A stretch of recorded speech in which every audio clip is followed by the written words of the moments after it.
My dear Belle, you're so ahead of your time. This is a small village.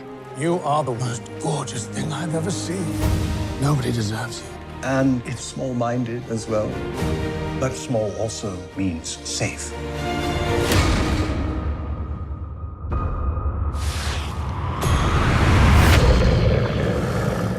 Hey, I'm Christopher John Farley, a senior editor at the Wall Street Journal. Today my guest is Luke Evans. He's one of the stars of the new live-action remake of Beauty and the Beast. Thanks for coming to the Wall Street Journal. Thanks for having me.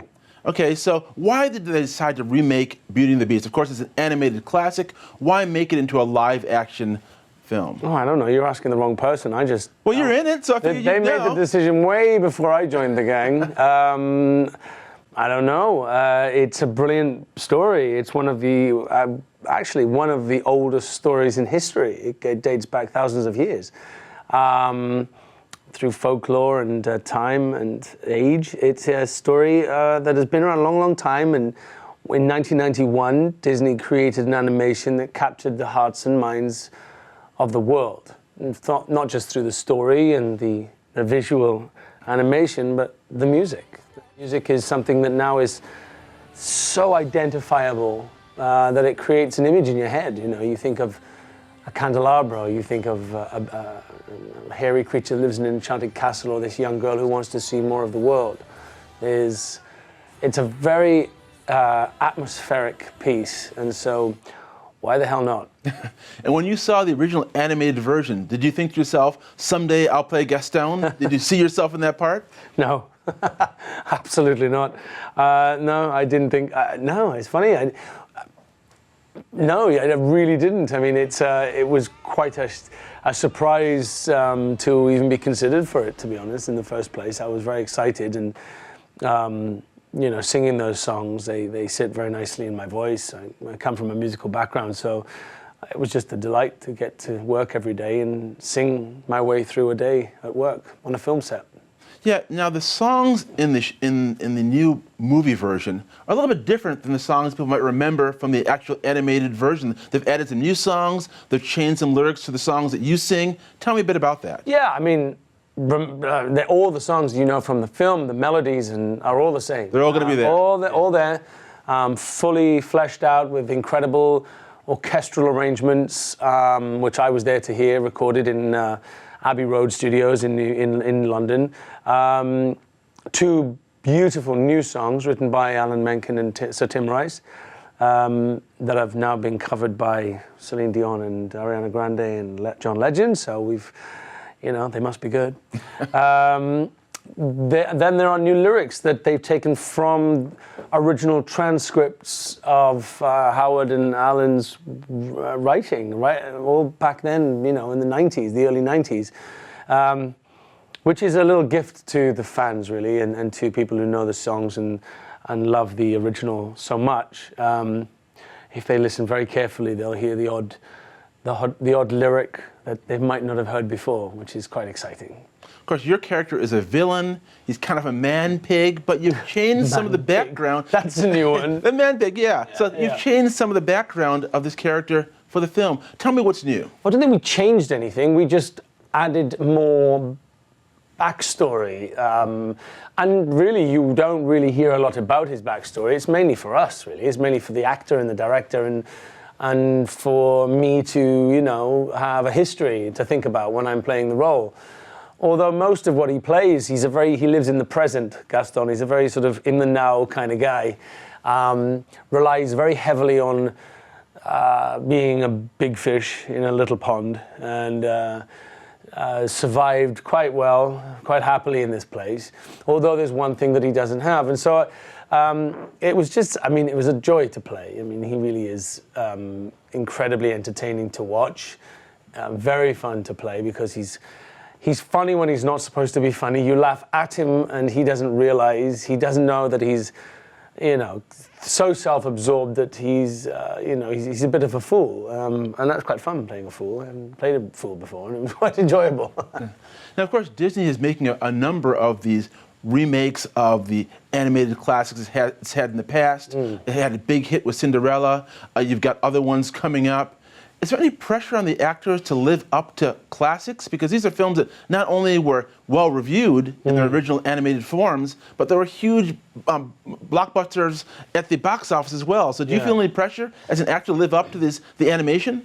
Well, I'd hope to think as a living, breathing human being who plays a role that wasn't a two-dimensional animated character, that I'm going to bring something new to the character that will add something else, you know. I think whenever you adapt anything that has been well loved, and trust me, I know very well how that feels to bring a character from a book to life that has been loved and read by millions of people, you know, you have a sense of responsibility, you do. But you have to leave that at the gates of the studio when you arrive in the morning, because your job is to live and breathe that character in your own way with the help and direction of a wonderful director like Bill Condon, and put your stamp on the role and not feel the pressure of, you know, the universe looking down on you and the world baited with anticipation of how the film will come out, you know.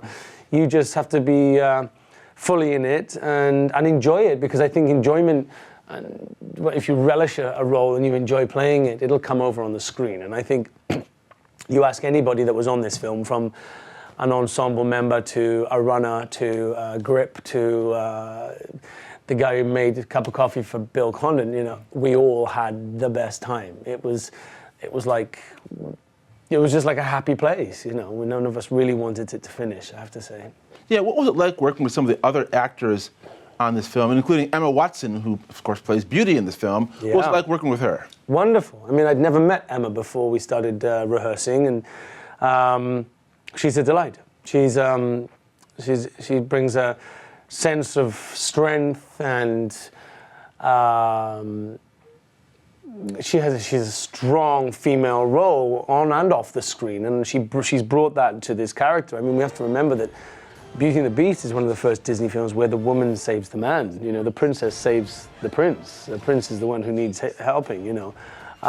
So it's a strong female character. And then Emma, I feel that Emma had a sense of responsibility to make her feel more of a 21st century princess, Disney princess. And she's done a wonderful job. You know, this girl is a great role model for young women. You know, she's well read. She wants to read more. There's no books in her library. She knows there's a bigger world out there that she wants to conquer, and she has dreams and aspirations that she can be anything she wants. And that's one very strong message for young women in the film, and it appeals to kids and grandparents alike.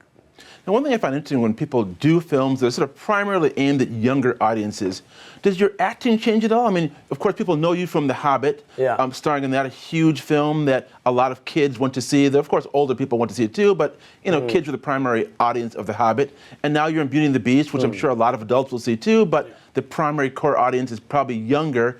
As an actor, are you aware of that as you're acting? Do you tailor your acting accordingly, or how does it work for you as an artist? I think you have to, you also remember that you were part of a Disney live-action movie. You know, Disney is this huge family-targeted movie-making industry, and it's made some incredible films. But what it's managed to do, I think, is not only appeal to children, which a lot of the animations were targeted at back then, not so much nowadays, I'd say. They appeal to all ages.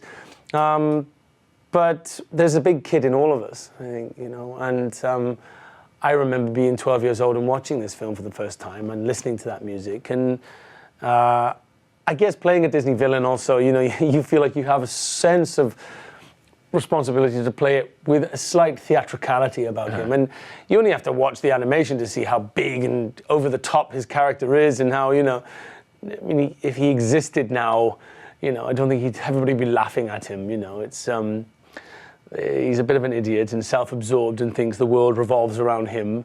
That reminds me of somebody. Anyway, let's carry on.